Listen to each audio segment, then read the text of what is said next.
Welcome to Positive Talk Radio. We're glad you're here. I'm Kevin McDonald, your host for this grand adventure, and I thank you for joining us. You see, our mission is to create a positive, personal connection to all things with courage and love. We invite terrific guests, interesting topics, and great conversation, all in a fun, entertaining way. And we always manage to learn something, too. So I hope you will stay right where you are for this episode of Positive Talk Radio.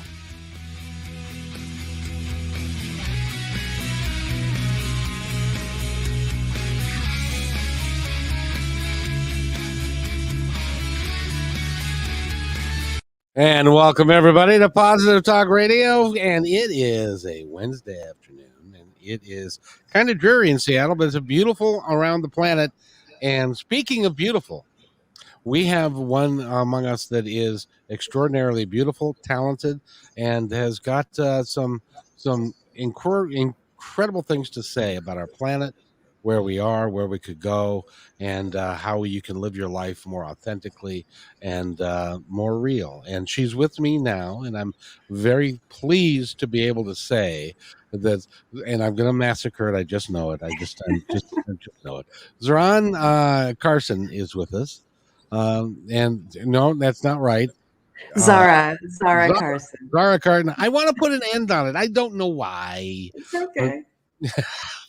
You are a wonderful person who's got a great company. You're a founder and CEO.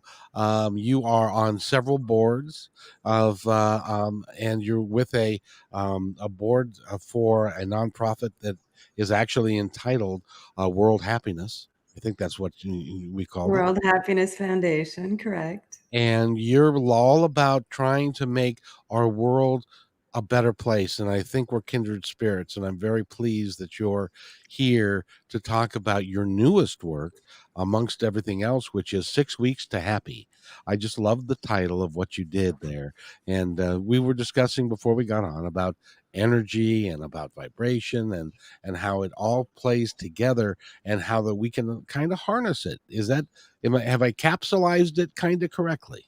Absolutely. And thank you for the beautiful introduction. That was very, very gracious, Kevin. And I'm so happy to be on your show. I'm very excited about this book, 6 Weeks to Happy, and to share this with everyone, because I think we all need this. And I think people need to understand that there's an end point. Some of these things, in order to reduce stress, to have more joy, to have greater happiness or greater wealth, they're really just small shifts, and it's all around mindset. And if you have the right tools, you can unlock all of that in a short period of time, and in as little as 6 weeks. And what was cool was you wanted to make it a book that was really deep and heartfelt and touched a lot of things, but you also wanted to make it light and happy. And that's really cool. Thank you. I appreciate that. And yes, we are absolutely on the same mission. So I'm very, very excited to be here and get to speak with you, Kevin. Well, I'll tell you, we talk about energy a little bit on the show, and you use the same quote that I use for Think Energy that Tesla did. But if you want to think about energy and vibration, it can literally change the world. How did you get started down this road of seeking energy and trying to help the planet live a little bit better? Well, I don't think I was really, well, maybe I was always seeking it, because, timing is always perfect and there are no accidents and your path is your path. So, I firmly believe that I was definitely led here.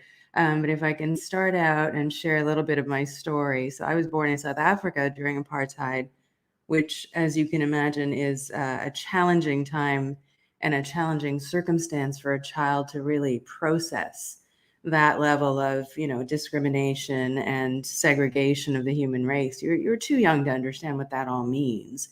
And so the human mind seeks out a way to explain things, and it seeks out a story to tell itself, because we need to add meaning to the events in our life. I think it was Helen Keller that said, children go through life blindly. They play, they fall down, they get hurt, they brush themselves off, they get back up, and they just keep on going until something happens one day that forces them to question why. So it's either a traumatic event of some kind or some situation that just feels a little wrong. And then the human journey and the human condition is that we search for an answer to explain it, whether or not it makes any sense, whether or not we're old enough to understand. And what I decided about myself in that moment was, oh, well, I guess I'm not enough. I'm not good enough to be that or to be there. And, as I went through my journey, we then moved to Canada, and I just found this mentality and this mindset really fascinating. And I thought, well, not good enough is not good enough for me. That's not going to be the end of my story. And as I started going through my research, I started studying psychology, and then I took countless self-development, self-analysis courses. And I came to realize that, these fears, these sort of self-doubts, this not enough story and other versions of this are actually really common. It's pretty much universal. Every human being, as I know, goes through some version of this. And so I thought, well, I need to figure out how to unpack this so I can get past it myself. And once I figured that out, I always had a sense I was going to work with children and work in nonprofits and wanted to help the world be a better place and improve the quality of people's lives. But I didn't really know how I was going to do it. And as I started to figure that out for myself, and I came across some sort of formula of daily practices and rituals that shifted my mindset, I thought, okay, this is something. I've never felt more peaceful. I've never felt more joyful. I've never had the ability to create so much wealth and abundance. I literally would think of something in the morning and it would show up by 5 p.m. that night sometimes. Like, it was incredible how things were changing in my world just by shifting my mindset. And once I started to unpack it, I thought, okay, what do I need to study in order to really understand the science and the data behind this so that I can teach people to do the same thing for themselves? And so I studied neurolinguistic programming and hypnotherapy because I wanted to understand how the subconscious works. So if we're 5% conscious mind and 95% subconscious unconscious, I mean, that's huge. The way we think and feel and operate in this world is only a sliver. We only have 5% access. So how powerful could we be if we were to tap into that 95%? And as I started doing the research, I said, oh, that not enough story, that lives in the 95%. And I was able to rewrite my story and change it so that I was unstoppable. And now I want to teach other people to do that. But that wasn't enough. Then I needed to understand, optimal brain health. So I studied neuroscience. I wanted to understand, is it a balance of figuring out the neurochemicals? If we get enough dopamine or serotonin, is that the secret to happiness? Yes, sure, it's one of them, but it's still not enough. And then I sought to figure out, okay, so if psychology is taking us from, mental emotional distress to neutral, what takes us beyond neutral? Well, that's positive psychology, essentially the study of happiness. So as I studied all of these different fields, I realized there are some patterns in this data. And then I had a 25-year career in management consulting, mindset coaching, and consulting, where I was dealing with C-level executives, and I had dealt with budgets of 1 to 50 million. So, large teams, large size budgets.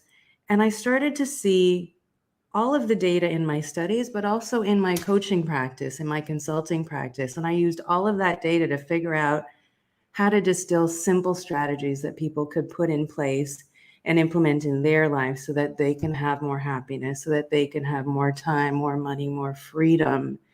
When we think of freedom, we don't really just think like, yes, let's go off and travel, but how good would it feel to be free of worry, to, that have that certainty that you're okay, that your family is looked after, that your bills are paid, that you don't have to worry about retirement, really strong, powerful stuff. And so that's how I ended up, coming together with the Rewire system, which is research-based. It's basically taken 30 years of data that I've collected through all my studies and my work career, and I've put it into a system that's easy to learn, and it's 3 tools per week over a 6-week period, and it literally retrains the brain back to calm, out of survival, and teaches you how to thrive. So I'm super excited.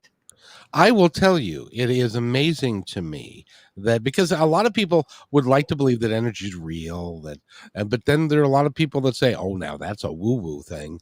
That's just too far out there."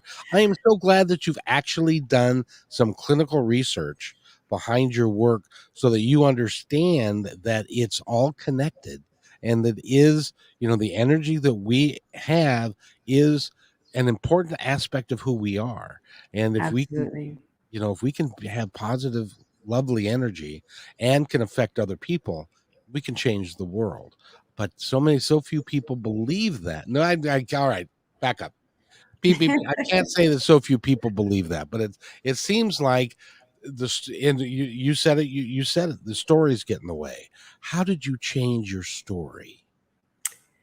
Well, I mean, there's lots of strategies to learn to shift that, but the first thing you need to do is really to understand how the workings of the subconscious run. So if you think of them as, so the brain is like a supercomputer, if you will, and then your mind is your operating system. So your computer's only as good as your operating system. And if you're only tapping into 5% of yourself and that 95% is running the show.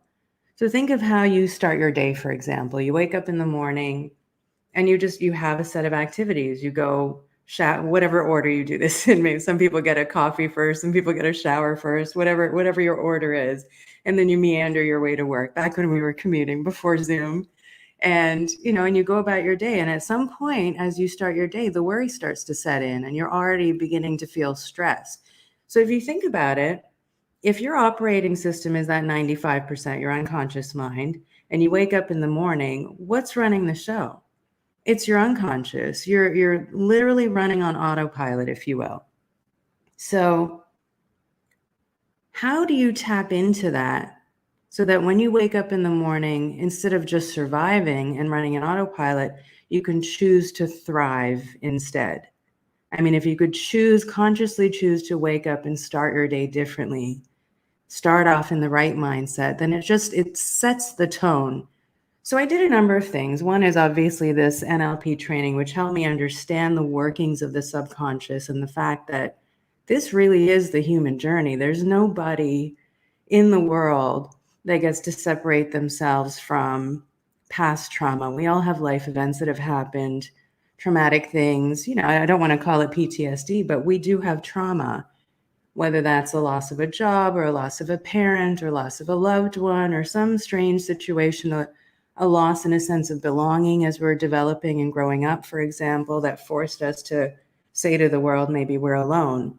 So what I started to see in the research was there's really, all of these fears that we all have as human beings really fall into one of 5 buckets. And I can't go through all 5, but I'll talk about the first 2. We talked about not enough, for example.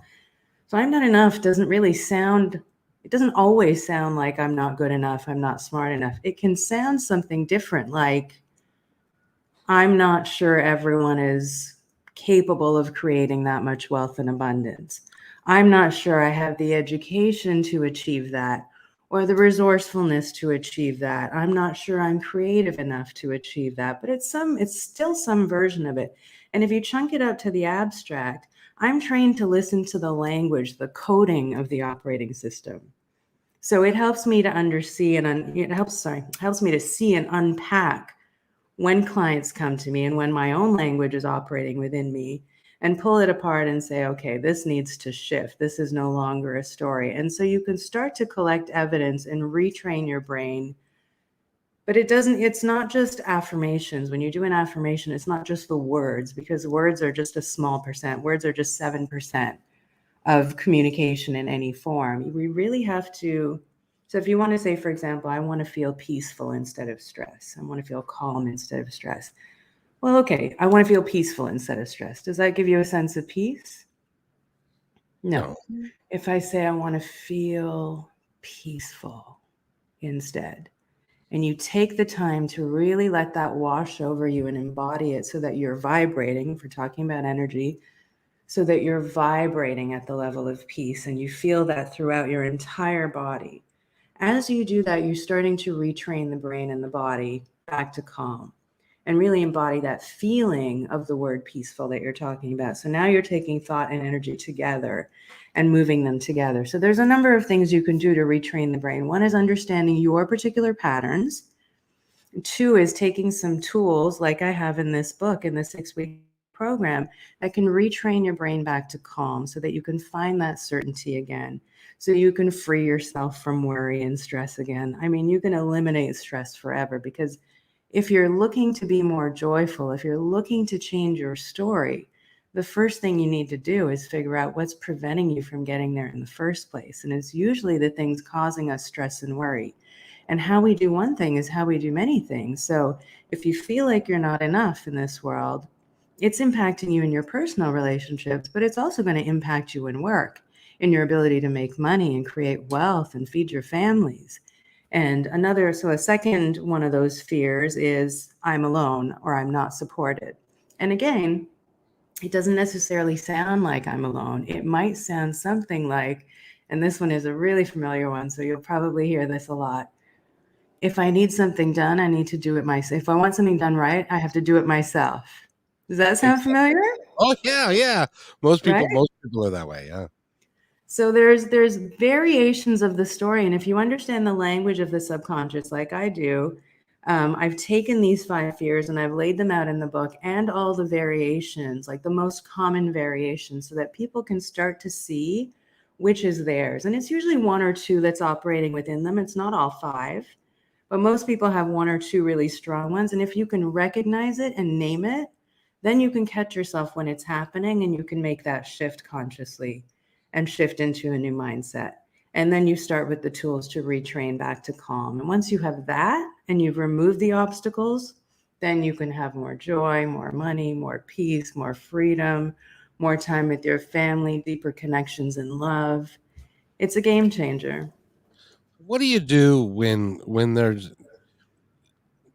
somebody has the wrong mindset and they believe that they have the right mindset, and that's just how negative the world is. It's just a naughty place. It's trouble, and I can't get what I need because of somebody else, and there's blaming, and there's, rather than taking responsibility for themselves and saying this is what I'm going to do and so forth. How do you switch that? Is it as easy as NLP, or, which by the way is neuro linguistic programming, which is a really cool thing to do. I highly think that somebody should look into that, and we won't go into it here, but go look into that, because that can actually change your brainwaves and things. But because there are people that refuse, they absolutely refuse to allow goodness, mercy, happiness to enter their lives, because not only don't they think they deserve it, but they don't think it's available, that it actually exists. How do you fix that? Well, there's usually 3 stages to getting anything done. First of all, you need to be able to conceive of it. And second, you need a strategy to make that change. And then third, you need to take action.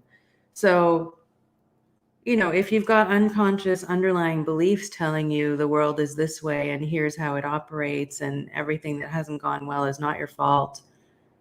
Well, in the coaching world, the first thing we do is we have clients take some form of responsibility. And we actually say in the coaching world, you are 100% responsible, 100% responsible for everything that is occurring in your life. That's uncomfortable as heck. That's uncomfortable as heck, but it's also really powerful, because now you're not sitting in a space of effect, you're sitting at cause. And what that means is you're not a passenger in your own life, you're choosing to get in the driver's seat. So you can choose to be a passenger that's complaining, or you can choose to get in the driver's seat, but it does require action. So if I can do the work as a coach of helping you shift those unconscious beliefs, then put a strategy in place and give you a plan to get there, all you have to do is take action. That's much easier.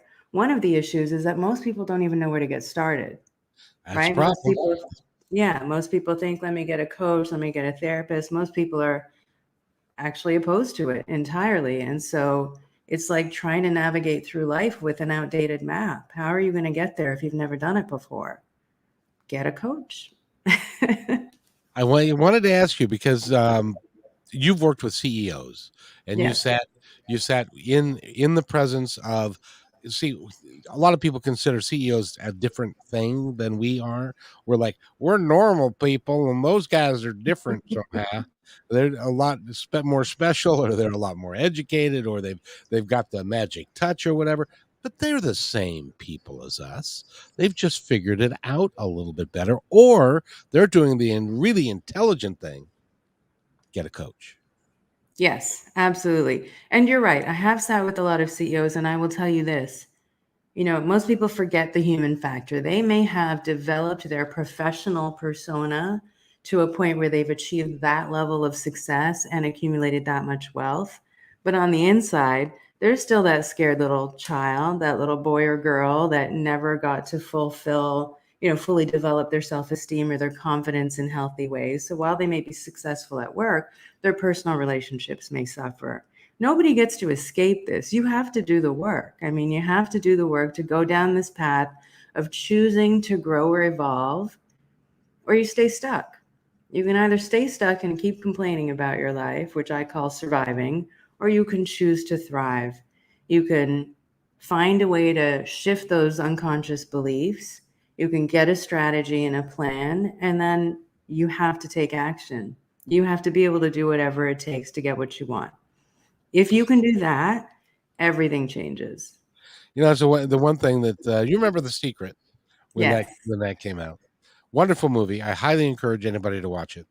There was one piece of it, however, that I'm a little in disagreement with, and that is Okay.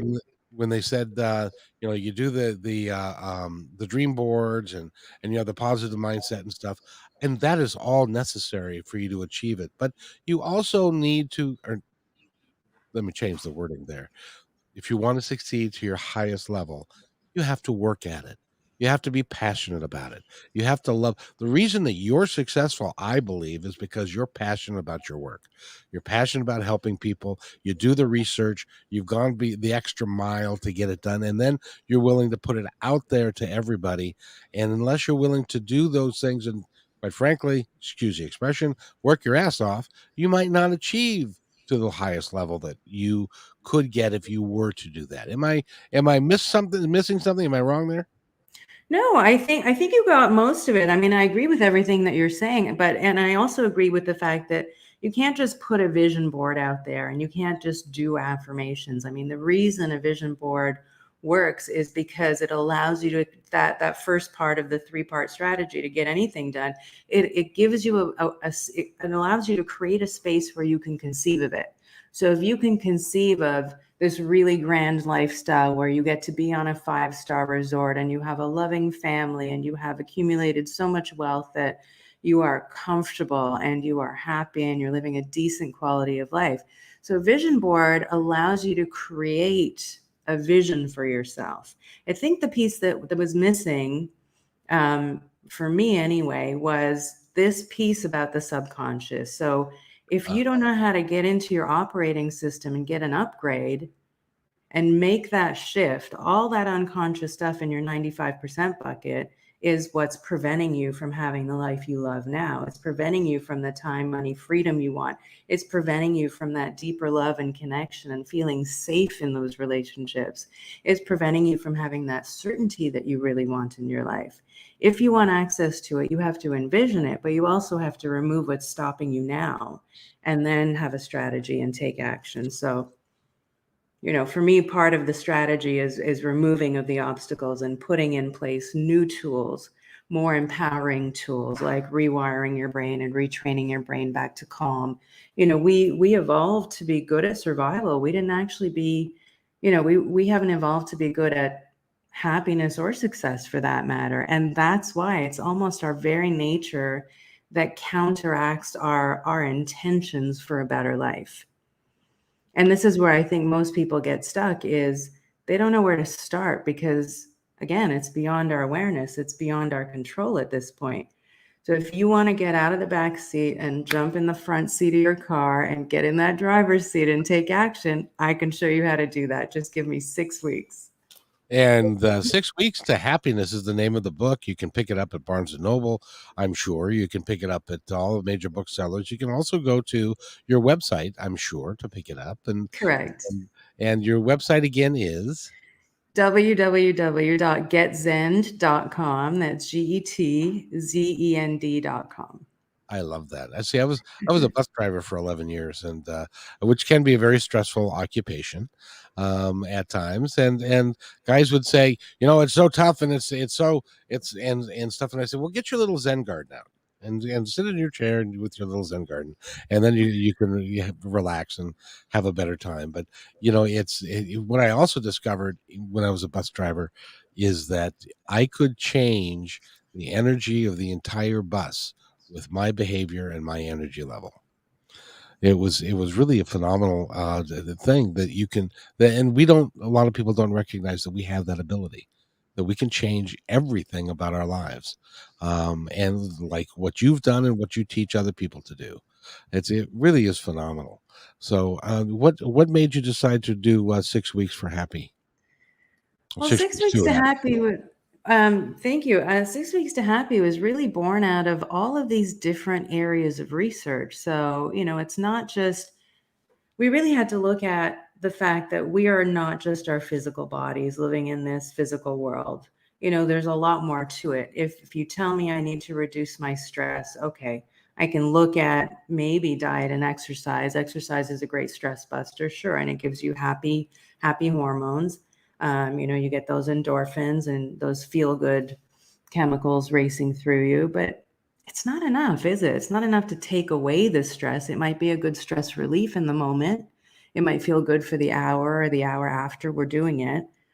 But what gives us long lasting change? And as I started to do this research, I figured out in neuroscience, there's this concept called neuroplasticity. And what that means is the brain is not actually static, it's dynamic and changeable. And in fact, it changes so quickly, it can wire and rewire in 10 minutes. So let me put it in a easy to understand way. If we wake up in the morning and we're ready to start our day and we have that set of thoughts and feelings, and the thoughts are something like, oh my God, how am I going to get through everything I need to in a day? Well, what are the emotions that go with that? Well, now you have stress and worry and nerves and, maybe frustration.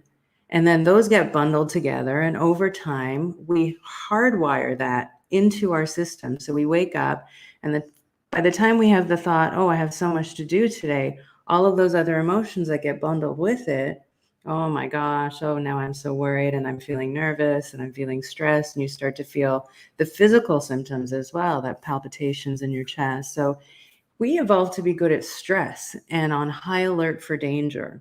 So we have a built-in fight or flight system, a fight or flight response, if you will. And what that used to do when we lived in the bush and, as cavemen, for example, it would serve as a gas pedal, help us flee from danger. So if there was a predator nearby, we literally had to run to safety. And so what happens is that fight or flight response kicks in, gets pushed like a gas pedal. We get this rush of adrenaline so that we can rush off and flee and reach safety.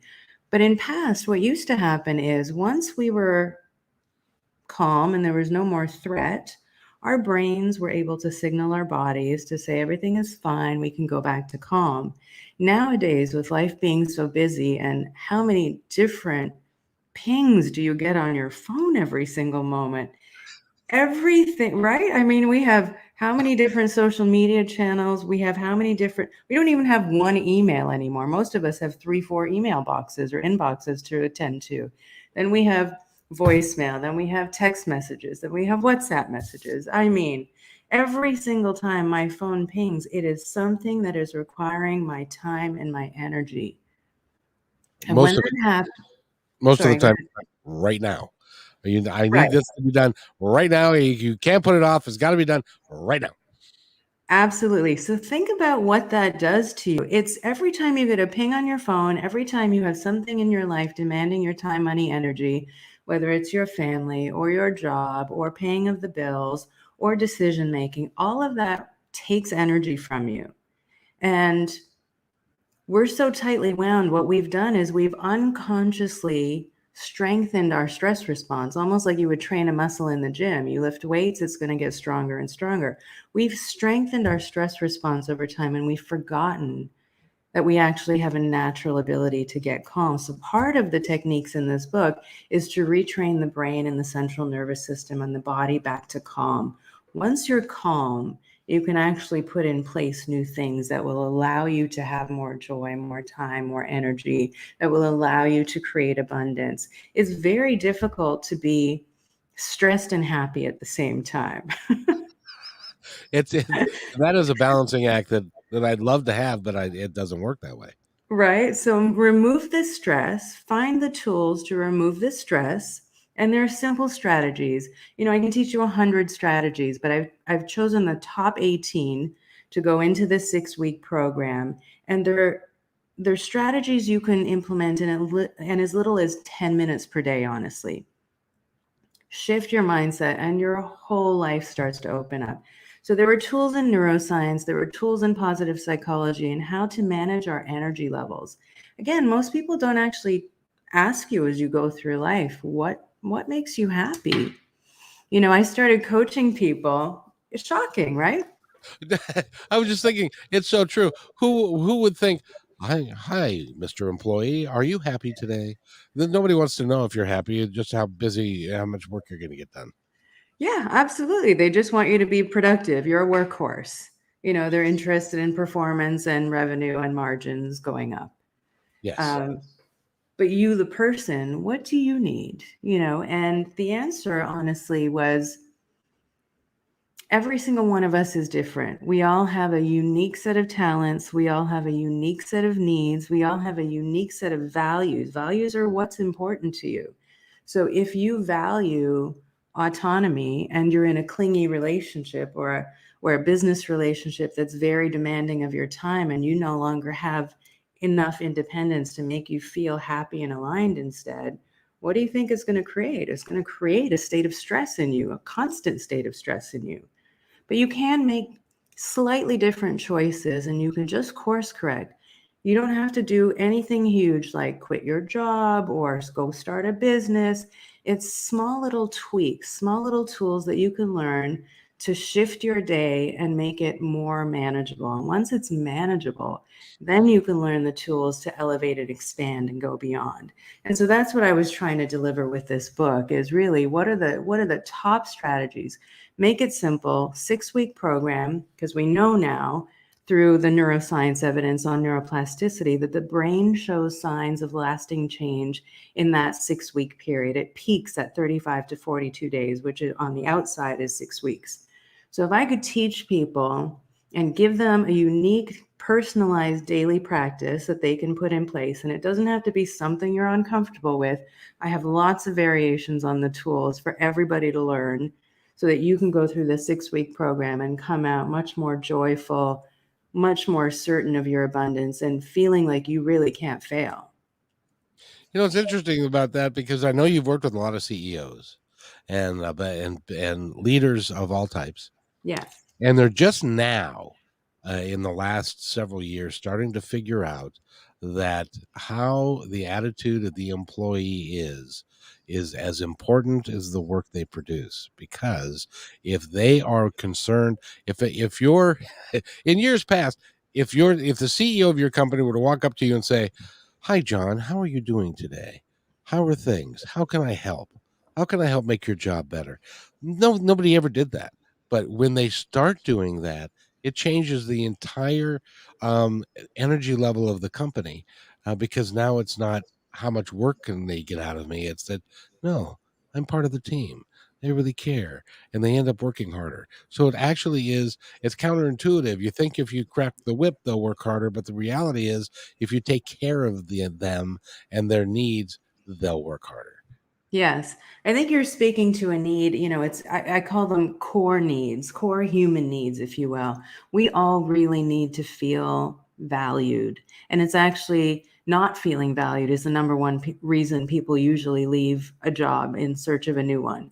So if you allow people in whatever environment to feel seen, heard, important, valued, that goes a really long way in terms of, I mean, if you've got a stack of things that need to get done on your desk every day, are you going to do it for a team or a boss that doesn't value your contribution?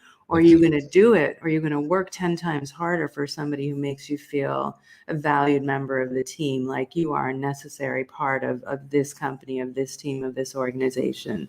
So absolutely, you're right there. What's interesting is that most of the time, our stress starts not on Monday morning, but on Sunday night when we start thinking about what we're going to have to do next. What we got to get up in the morning. We've got to go to work. Oh, I remember Friday wasn't so good. And so rather than taking the mindset of it's going to be great, I'm going to have a great time and it's going to work out just fine, and knowing that it's going to work out like it's supposed to, then because you said that before, everything's got a reason. Everything happens for a reason, and Yeah. and you have to, if you believe in that, um, you can eliminate a lot of stress in your life. Completely agree. Completely agree. And you're right. I mean, most people get that sort of stress hit. And what time would you say? Like 6 or 7 p.m. on a Sunday evening? And I was like that for years myself. But now that I have the tools, I can actually say, no, no, it's not Monday morning yet. It can wait until tomorrow. And really just shift back to enjoying that last few hours of that last evening of relaxation, because we need to recharge. We have to replete our energy. But again, when you're on autopilot, you just automatically go into worry mode and you don't have the tools you need to catch yourself, shift out of that, and make a choice to feel and think differently and be in the present moment. And so you've been a coach. You've learned a lot of things. You're working with CEOs. You've written books. What's next for you? Do you want to run for president? I'd vote for you, by the way. Would you? Oh my gosh, that's huge. Thank you. What a great compliment. No, I don't think I want to run for president. I think, I was coaching for many, many years, and I loved how fulfilling it was to really see that change and watch people transform in front of my eyes. I mean, we're trained to read the physiology. So you literally, as you teach people these tools, you see the stress in their face change. You know that difference when you meet a friend and they just look happy and you haven't seen them for a few months or a few years, and when they say, I'm doing really well, I'm in such a good place, you can see that on someone. Their energy flows differently from their bodies. You talked about that earlier. Their face looks different, almost like 10 years younger. You've taken that stress and tension away. So when you're not dealing with those mental and emotional stresses anymore, because they hold physical space in our body, they create tightness in the chest. That chronic stress that I talked about earlier from all those years of fight or flight actually has us struggling. So it creates it's called allostatic load. It creates a load, like wear and tear on our bodies. And so when you transform someone like that, it's incredibly powerful. But I thought this stuff is so good. People really need this, because I think one of my gifts is to take complex bits of information and be able to simplify it for people. And so I decided at some point, I knew that it was my mission and my joy, actually, to be able to teach this to people so that they can have the tools to do it for themselves. And so, yes, I've written the book 6 Weeks to Happy, but I'm going to take it further, and it's going to develop into coaching programs so people can actually have a live coach as they're going through the program. And then we're going to develop it for coaches as well. We're going to develop the Get Zen app into a newer, brighter version than what it is now, because it accompanies the book right now, but we're going to actually develop it over the next 6 months. So it's a coaching and training platform, as well as a meditation app and a relaxation app and a performance app. So I'm very excited. That's really cool. Congratulations. Thank you. I'm looking forward to all of that, because I got to ask you though, how does it make you feel knowing that you've written a book, which 6 Weeks to Happy is that kind of book, that there are people that you will never meet, never in your life, that you will affect profound change in? That has to make you feel really good. It's humbling, and I'm just filled with, I feel blessed. I feel blessed that I was able to access this information and realize this is a solution that people really need. If people want to really take action and they're ready, it's just small little shifts, and it can make the world of difference in their lives. It can really put them on the path to greater success and to wealth and to happiness and better health and all of those beautiful things that we want. So, I mean, I feel at times I do feel a little overwhelmed with gratitude. I'm really happy just to be able to, help people improve the quality of their lives. So I'm grateful. You've done a wonderful job, and you're going to continue to do a wonderful job. It's great to meet you. Will you come back and see me sometime?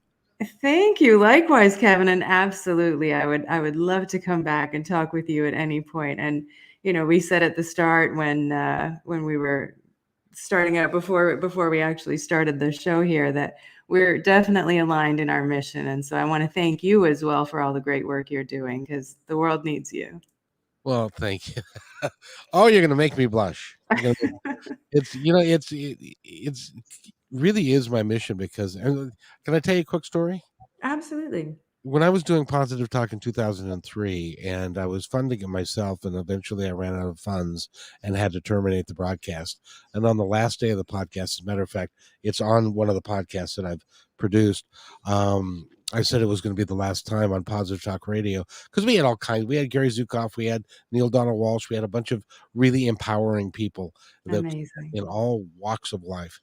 And I got a call, and the phone lines filled up, and I got a call, and it was from a lady. She said, I'm in Bainbridge Island, and I just want to let you know that your show has meant a lot to me and Linda, who is an Alzheimer's patient, and I'm her caregiver, and we listen to you every day because it's the only thing that gets through to her now is your laugh. So apparently, I have a unique laugh, and so that taught me that we have an impact beyond just our physical selves of what we can do for people and how we and that is all the way down to the cashier. If you're nice to the grocery clerk, and especially you better be now because they're risking their lives, and stuff. But it's something that's really important, and that's why talking to someone like you is why I exist, is because you can bring incredible change and happiness to the world.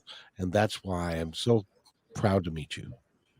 Oh, thank you so much, Kevin. I mean, you know, I can completely understand what this woman was saying, and kudos to you for being a caregiver as well. That's a huge undertaking. You're obviously, what we call a light worker and a nurturer and a healer in this world, and you're bringing this information to the masses. So I should be thanking you.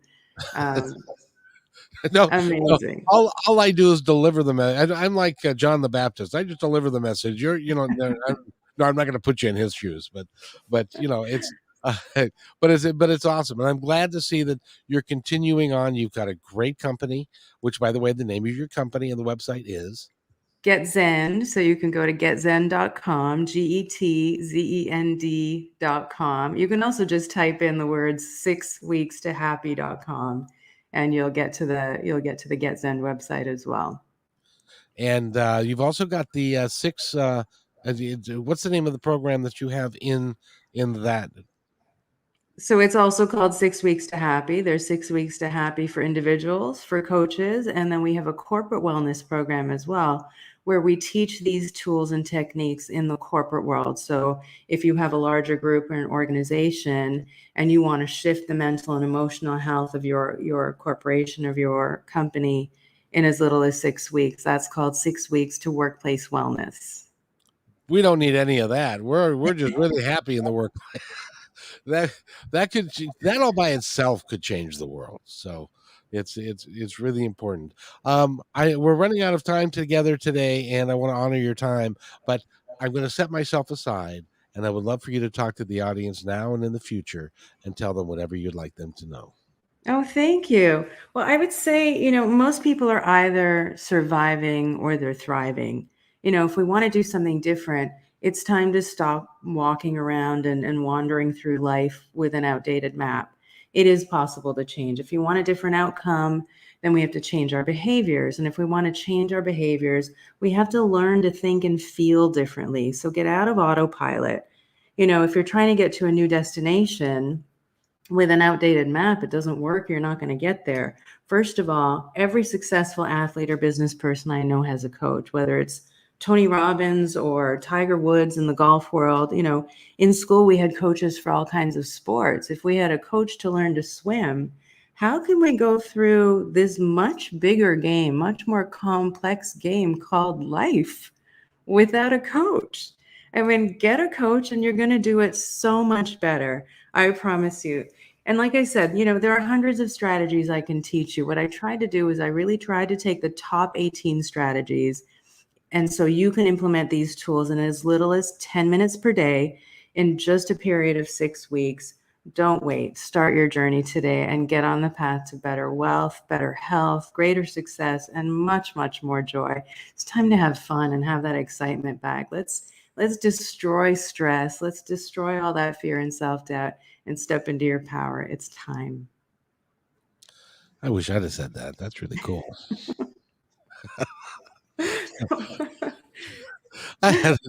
And that's why I give you a moment to do that, because that's really awesome. 6 weeks to happy. 6 weeks to happy. Zahra Karsan. Did I get that right this time? Perfect. All right, Zahra Karsan. Thank you. Oh, you know, you're a joy, and thank you for being here. Thank you. I'm humble. Thank you for having me, Kevin. And if you'll stay right there, I have to do this, and I'll be right back.